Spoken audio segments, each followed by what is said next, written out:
Good evening, and welcome back to Wisdom by the Fireside.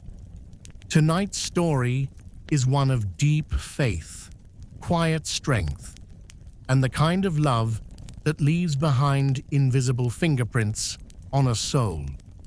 He had everything: money, contracts, success. But what do you do when the only applause that ever truly mattered is gone? This is the story of a boy raised in silence, strengthened by prayer, and healed not by fortune, but by love that felt like home. His name was Malik. He was born in 1993 in a modest one-story home in Greenville, South Carolina, tucked between two aging pecan trees and a picket fence more gray than white. He never met his father. His mother died in a car accident when he was just a baby. It was his grandmother, Lorraine, who raised him. She was in her late 60s when she took him in. A woman of few words, but many prayers. She wore pressed floral blouses and always smelled faintly of peppermint and warm bread. She was the kind of woman who stood at the screen door before sunrise just to watch the morning fog lift off the yard. The kind who whispered, "Thank you, Lord," every time the kettle boiled right. Malik grew up in a house filled with scripture, silence, and structure. They had no internet, no cable TV, but they had a worn brown Bible, bookmarked with tissues and old receipts. Lorraine woke every morning at 5:30 a.m. She'd shuffle into the kitchen, boil water, slice apples, and make fresh biscuits. Always two, never three. She packed his school lunch like it was a sacred duty, folding the napkin with the pressed crease and tucking in a little note with verses like, "He who walks with integrity walks securely." Proverbs 10:9. Malik didn't understand those notes at first, but he kept them anyway. They didn't have much, but they had a rhythm. After school, Lorraine would be waiting by the screen door with a plate of rice and okra and sweet tea. They would eat quietly while the clock ticked and the birds chirped. And once dinner was done, Lorraine would sit in her chair by the window, rosary in hand, and rock slowly to the sound of the evening. Malik did his homework on the rug beside her. No distractions, no noise, just presence. When Malik turned 9, Lorraine gifted him a leather-bound journal. "I want you to write down what you're grateful for," she said. He shrugged. "Like what?" She looked at him with eyes that had weathered storms. "Like sunshine, like breath, like the fact that you came home safe today." Malik started writing, not every day, but often. "Thank you for the sun not being too hot. Thank you for Grandma's pancakes. Thank you for not getting a C on the math quiz." It became a habit, a sacred one. Kids at school called him Church Boy. He didn't mind. He didn't join fights, didn't talk back, didn't chase trouble. He walked home quietly, alone. Always alone. But he was never truly lonely, not while Lorraine was alive. Malik got into Clemson University on a partial scholarship in 2011. He was the first in his family to go to college. When the acceptance letter came, Lorraine cried quietly at the kitchen table. "God's been faithful," she said, folding her hands. Then she made cornbread and sweet greens and served him his favorite peach cobbler like it was a feast. She didn't own a cell phone, didn't understand FAFSA,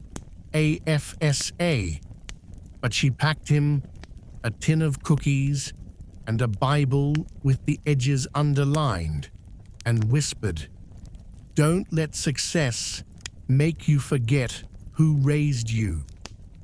He called her every Sunday night. "Hi, Grandma." "Hi, baby." "How's your heart?" she always asked. Not, "How are your classes?" Not, "How are your grades?" Always, "How's your heart?" It was during his second year, spring semester, that everything changed. He called one Sunday. No answer. He tried again. The next day, nothing. By Tuesday, he called a neighbor. By Wednesday, he was driving home in a panic. He found her in her chair by the window, the rosary still in her lap, her eyes closed, a smile barely touching her lips. The house smelled like cinnamon. And goodbye. There was no drama, no ambulance lights. Just Malik kneeling beside her, forehead pressed against her cold fingers. No camera could capture what that moment felt like. The sound of the world going quiet in a way it never had before. She was gone. He buried her 3 days later in a small cemetery beside a weeping willow. The tombstone was simple, Lorraine M. She walked with God and was not. Back at college, nothing felt the same. The dorm was louder, the food tasted dull. He tried returning to class, but his notes were empty. His motivation vanished. Because the person who made him believe he could become something wasn't there to see him do it. For the first time, Malik stopped writing in his gratitude journal. The pages went blank for weeks, until one night he opened it and wrote, "I'm thankful she went peacefully. I'm thankful she raised me to stand even when I feel like falling. I'm thankful for her voice inside me still." And just like that, he found his footing again. He studied harder, interned every summer, learned construction management like it was gospel. He graduated with honors in 2015 and landed his first job in Columbia, South Carolina, as a junior project supervisor. By 2018, he was running his own firm. By 2022, his company had 6 full-time crews, contracts with 3 counties, and a wait list that stretched for months. Everyone called him the ethical builder. He never cut corners, never lied, never bribed. People asked where he learned that kind of integrity. He always smiled softly and said, "From a woman who folded napkins like they were gold." But behind the success, something was missing. He came home to silence, made tea, and drank it alone. Built homes for others while sleeping in a condo that felt like a storage unit. And every night, he caught himself turning toward the door, half expecting to hear her humming, but all he heard was traffic and his own breath. It was a Tuesday in October 2023 when Malik first saw her. He had just wrapped up a site visit on Juniper Lane, where a contractor had messed up a load-bearing wall, and he was tired, bone-deep tired. He stopped at a small local cafe called Morning Ground for a quick bite before heading back to the office. She was seated near the back, alone, reading a paperback with a cracked spine and sipping something that smelled like cinnamon and cloves. Her name was Naomi. He didn't know that yet, but something about the way she turned each page, gently, like she respected the paper, made him pause. They didn't speak that day, but he noticed, and then he saw her again, the next week. Same seat, same tea, same gentle presence. The week after that, she smiled at him. "Back again?" she said, voice soft. He nodded. "Seems we share taste in tea and silence." She laughed quietly. "The best kind of company." That's how it started.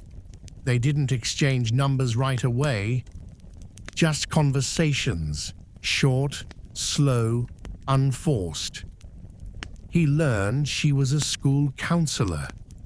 She worked with troubled middle schoolers and ran an after-school poetry club.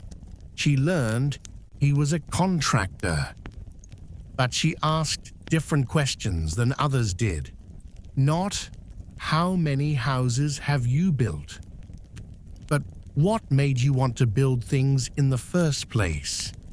He found himself telling her about Lorraine. Not the way he told reporters, but the real way. About the biscuits, the verses, the quiet faith. Naomi listened like it mattered, like Lorraine mattered. Weeks turned into months. They started meeting outside the cafe, walks in the park, weekend drives, long talks about nothing and everything.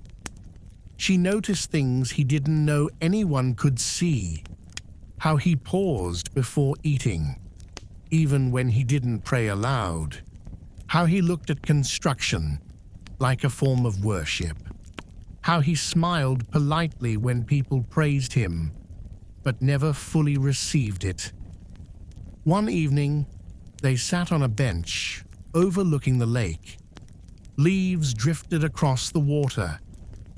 The air smelled like firewood and fading sunlight. Naomi turned to him and said, "You know, I think you're still waiting for her." Malik blinked. "For who?"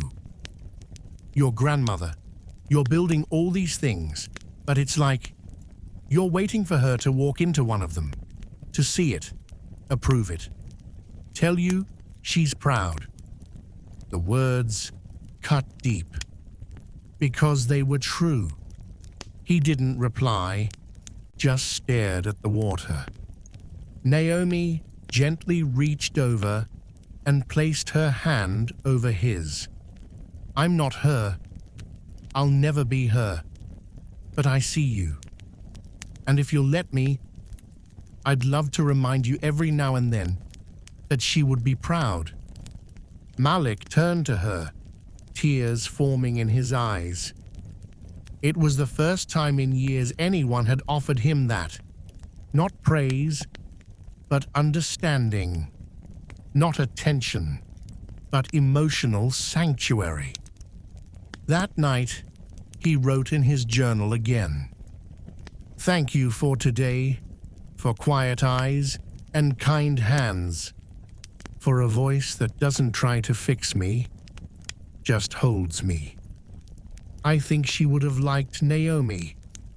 By the spring of 2024, Malik and Naomi had become inseparable. She never asked for attention, never needed grand gestures.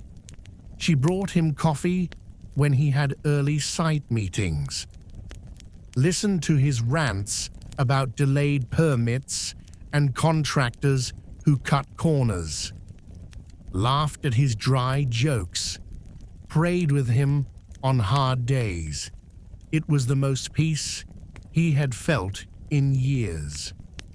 One day, while driving her home from her counseling center, Naomi said something that stopped him cold.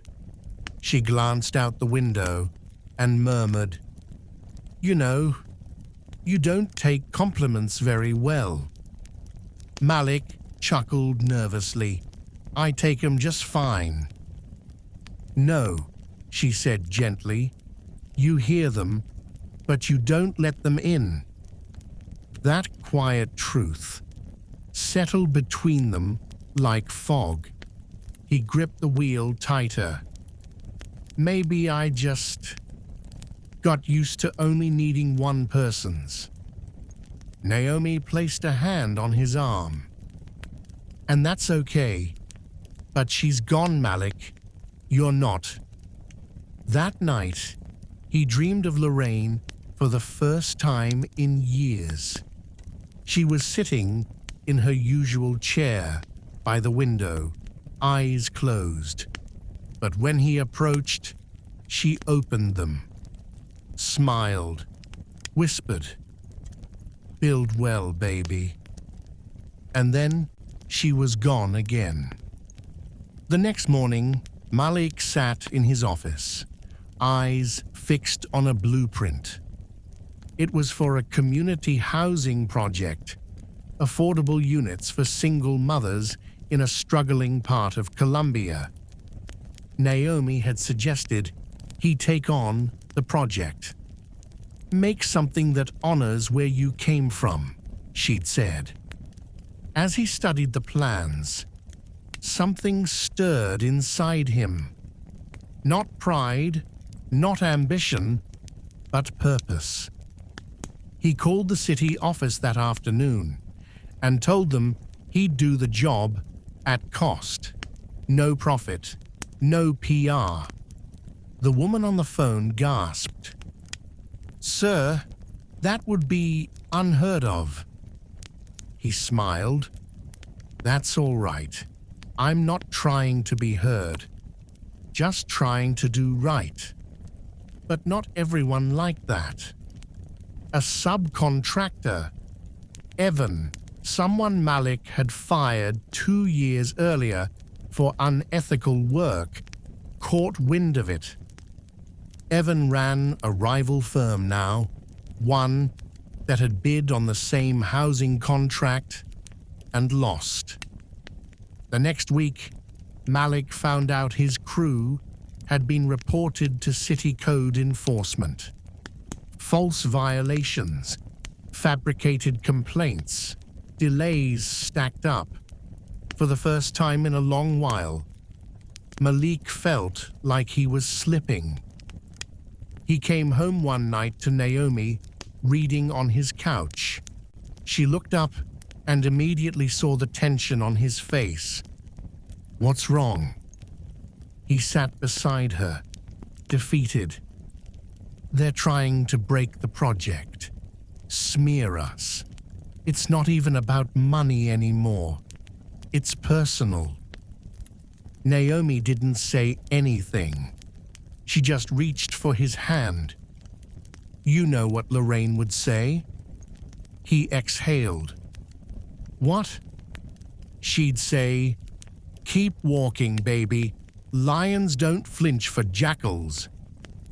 He laughed, a deep, real laugh. And for a moment, he could almost hear Lorraine laugh too. Malik filed every response himself. He brought city inspectors to the site, showed them the truth, the integrity in every beam and bolt. The complaints were dismissed, the permits cleared, and in July 2024, the first family moved into their new home. Naomi was there beside him, as he handed the keys to a single mother with 2 kids. They hugged her, took no photos, told no press, just left a small brass plaque near the foundation that read, "Built in faith, built for family." That night, Malik held Naomi close and whispered, "I think I'm ready now." "For what?" she asked. He pulled out a ring. "For your yes." Naomi said yes with tears in her eyes and a laugh caught in her throat. No Instagram post, no fancy dinner. Just 2 hands holding each other tight, and the silence of a moment that didn't need an audience. They married in the fall of 2024 in a small chapel on the outskirts of Lexington County. Only 20 people came. No limousines, no big speeches, but there was warmth and quiet joy and peach cobbler on every table, just like Lorraine used to make. Malik stood at the altar, staring at Naomi walking down the aisle in a simple ivory dress, her curls pinned back by a pearl clip. And for a second, he swore. He felt a breeze brush his shoulder, as if someone had passed by, just to say, "This is good, baby. Real good." After the ceremony, they didn't take a honeymoon. Instead, they started building something new, together. Malik began designing a house from scratch. Not a client's house, not a show home. Their home. He worked on the blueprints himself, refusing to hand them off to an architect. He drew every corner with intention, every wall with memory. A sunroom like the one Lorraine used to sit in, a tiny breakfast nook for morning tea and handwritten notes, a narrow pantry where Naomi could line up her teas and herbs and cook in peace. He poured himself into it. Naomi noticed the change. "You're humming more," she said one day while they walked the construction site. "I didn't know I was humming," he said, grinning. "Exactly." They moved in by March 2025. On the first morning in their new home, Naomi woke up early, tiptoed into the kitchen, and made Malik breakfast: hot biscuits, sliced apples, cinnamon tea. When he walked in, bleary-eyed, she simply said, "Sit, eat. The world can wait." He sat. Then he looked at the table and froze. She had folded the napkin, neatly, precisely, with a handwritten note tucked underneath his spoon. It read, "He who walks with integrity walks securely." Proverbs 10:9. Malik didn't speak. He couldn't. Tears welled up. He looked at her with a gaze that trembled. Naomi walked over and placed her hands on his shoulders. "You don't need to build another skyscraper to prove you're worthy. You were worthy the moment you sat beside that old chair and did your homework without complaint. You were worthy when you stayed kind in a cruel world. You were worthy the day you let someone in again." She kissed the top of his head. "And now, I'm here to remind you every day, just like she would have." Malik wept. Not because he was broken, but because something finally felt complete. That night, he wrote one last entry in his journal, the same one Lorraine gave him when he was 9. I'm thankful for a woman who raised me and one who healed me. I'm thankful that quiet love is still real. I'm thankful that I was seen, not just admired, but truly seen. I think I'm finally home. After they settled into the new home, Malik did something unexpected. He turned down a multi-million-dollar contract from a private developer in Charleston. Everyone in his circle thought he was crazy. "You're the best in the state right now," one of his colleagues said. "This is legacy work. Why walk away?" Malik replied, "Because I want to build something that matters, not just something that lasts." Instead, he started working nights and weekends on a personal initiative, something he didn't tell anyone about, not even Naomi, not at first. He began designing a community learning space, a place for young men without fathers, without mentors, without grounding, a space that offered tools, not just advice, construction skills, financial literacy, conflict resolution, prayer circles. He remembered the quiet he used to carry as a kid, the way no one really noticed him, yet his soul was soaking up everything. He wanted to reach boys like that, boys like he once was. Naomi eventually found out when she saw blueprints spread across the kitchen island one morning.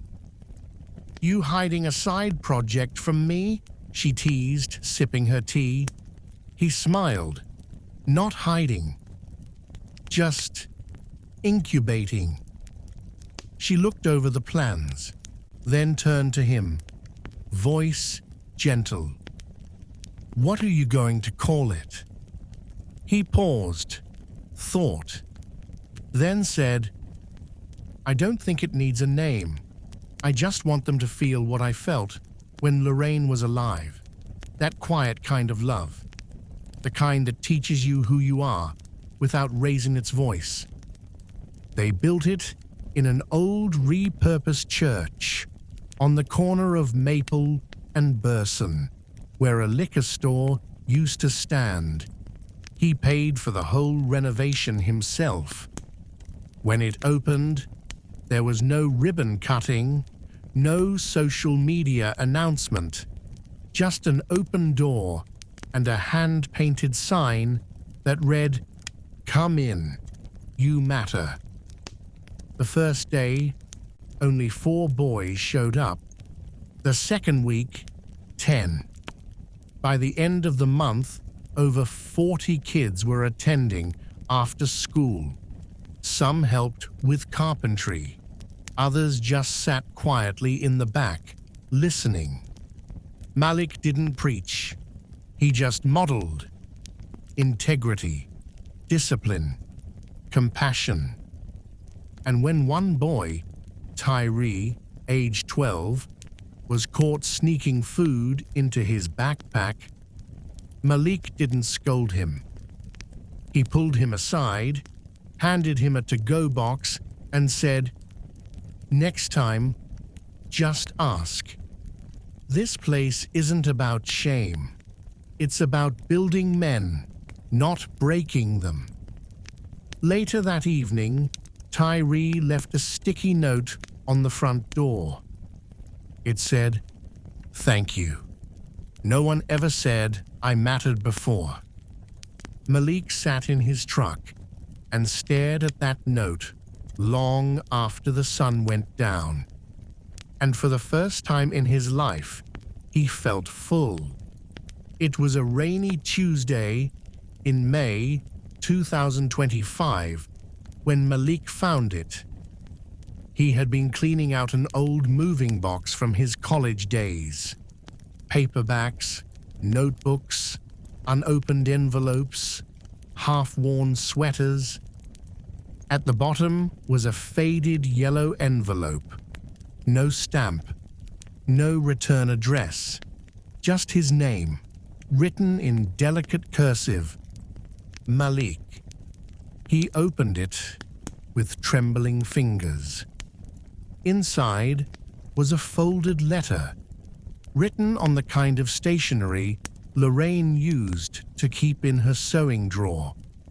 It read, "My sweet boy, if you're reading this, it means I've gone home. I hope the Lord let me see your face one last time before He called me. I don't know what you'll be facing, but I do know who you are. You are kind. You are steady. You are more than what this world says you need to be.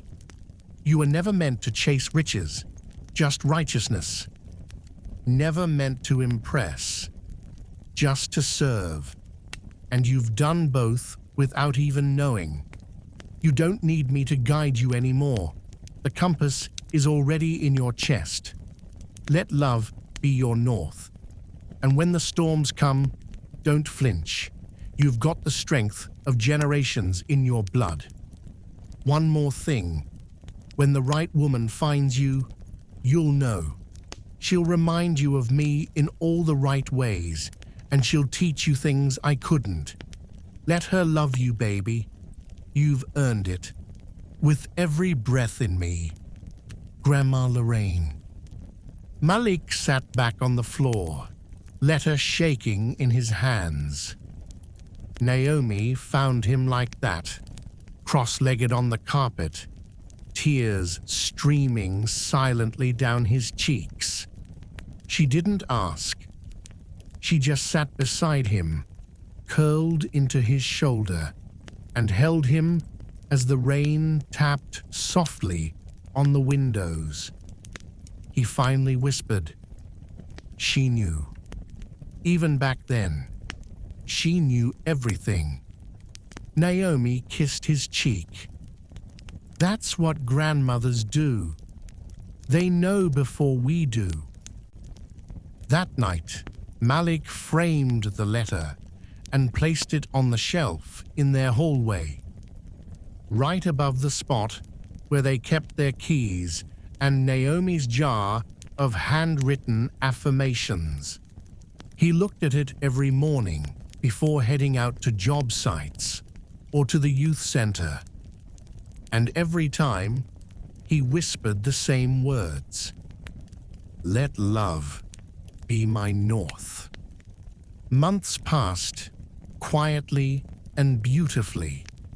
The house stayed filled with laughter, bread, music, and purpose. Naomi wrote a small devotional called The Way We Mend, and Malik had it published without her knowing. It sold modestly, but enough to be tucked in the windows of local bookstores and teachers' lounges. And every now and then, someone would email Naomi saying, I read this, and for the first time, I exhaled. They didn't chase influence. They chased impact, and their lives became something sacred, not flashy, not loud, just real. In the summer of 2025, Malik stood outside the Community Learning Center, watching a group of teenage boys carry freshly cut planks of wood to a half-built tool shed behind the church. He smiled. The sun was warm on his face. His hands smelled of cedar and sweat. It reminded him of childhood, of afternoons helping Lorraine patch up the old porch. A boy named Darian, just 13, waved at him from across the lot. Mr. Malik, we almost done. You gonna bless it when it's built?" Malik laughed. "I don't know if I'm qualified to bless anything, but I'll be the first to test the door." The kids laughed, but deep down, Malik felt something more than pride. He felt continuity. He had become what Lorraine was to him: quiet strength, patient love, a steady presence. That night back home, Naomi handed him a small envelope. "What's this?" he asked. "Something I wrote for you." He opened it slowly. Inside was a note, short and simple. "You've spent your whole life building homes, but I hope you know you are one. You are where I feel safe. You are where I feel seen. You are where I feel still. You're not just my husband. You're my sanctuary. Naomi." He looked up, blinking fast. Naomi reached for his hand. "You don't have to respond. I just wanted you to know." But Malik did respond. He leaned forward, rested his forehead against hers, and whispered, "You gave me back the part of me I buried with her, and you never once made me feel guilty for it." A month later, they hosted a small gathering at their home. Naomi made tea. Malik grilled on the back patio. The living room filled with boys from the center, counselors, friends, neighbors. One boy spotted a photo of Lorraine by the hallway and asked, "Is that your mom?" Malik paused, then smiled. "She was my everything." The boy nodded. "She looks kind." She was, Malik said, and strong. The kind of strong that doesn't make noise. The kind that just shows up. The boy looked up. "Like you." Malik didn't reply, but something in his chest grew still and full. That night, after everyone left, he stood alone in the kitchen, looking out the window. Naomi walked in, hugged him from behind. "What are you thinking about?" she asked. He smiled. "Legacy." She rested her cheek on his back. "You're already living it." It was a quiet Sunday morning. Sunlight spilled through the curtains. The kitchen smelled like cinnamon and apples. Naomi hummed a hymn softly as she flipped biscuits in the pan. Malik walked in slowly, still wearing his sleep shirt, and paused. Something about the light, the scent, the song. It all felt familiar. Not just déjà vu, not nostalgia, something deeper. He sat at the table, hands folded. Naomi placed a plate in front of him, 2 biscuits, 1 sliced apple, a napkin folded with care. Then she smiled and said, "Eat while it's warm, baby." And in that moment, something broke open inside him, because those were Lorraine's words. Exactly. His throat tightened. His eyes brimmed. He placed his hand over hers and whispered, "You're doing it, you know." "Doing what?" she asked. "Giving me the part of her I thought I lost forever." Naomi sat down beside him. "I'm not trying to replace her," she said softly.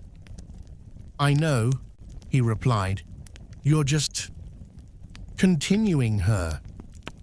Later that day, he drove out to Lorraine's grave. He knelt beside the weeping willow, brushed some leaves away from the headstone, and sat in silence for a while. Then he spoke. "You said I'd know when the right one came. You were right, Grandma. She reminds me of you in the way that matters most. She loves me gently, like I'm already enough." He paused, hand resting on the cool stone. "Thank you for raising me to be ready for her." As the wind rustled the leaves above, he swore he heard it. Just the faintest whisper. "You done good, baby." He smiled, got up, and walked back to his truck, heart light, spirit full. Because sometimes the loudest "I love you" isn't shouted. It's folded into a napkin. It's packed into a lunchbox.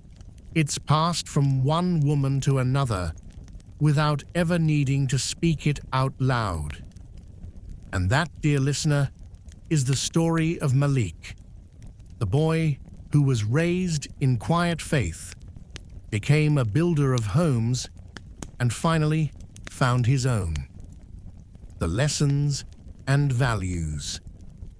True legacy is not in wealth, but in the quiet way we show love. Faith and discipline can carry a child further than applause ever could. Emotional connection is not about replacing love. It's about continuing it. Healing sometimes comes in the form of another person's patience. We don't outgrow the need to be seen. We just find new people who look closely. Thank you for sitting with us by the fireside tonight. Your presence in this little circle matters more than you know. If this story reminded you of someone you love, or made you feel something true deep inside, hold on to it. And remember, if the story touched your heart, share it to the ones you love. And if you would like to listen to more like it, you know where to find us.